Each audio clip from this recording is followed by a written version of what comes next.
Isang bihag na Palestino ang muling nakapiling ang kanyang ina at lumuhod upang halikan ang kanyang mga paa.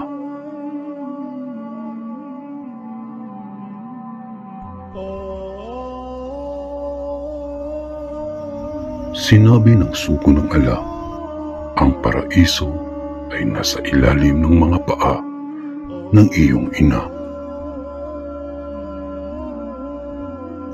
Malinaw na sa Islam, ang isang ina ay may napakataas na katayuan. Ang paggalang, pagmamahal, pagsunod sa kabutihan, at taos-pusong paglilingkod sa kanya ay kabilang sa mga dakilang gawaing nagdudulot ng pagkalugod ng ala at nagiging daan tungo sa paraiso.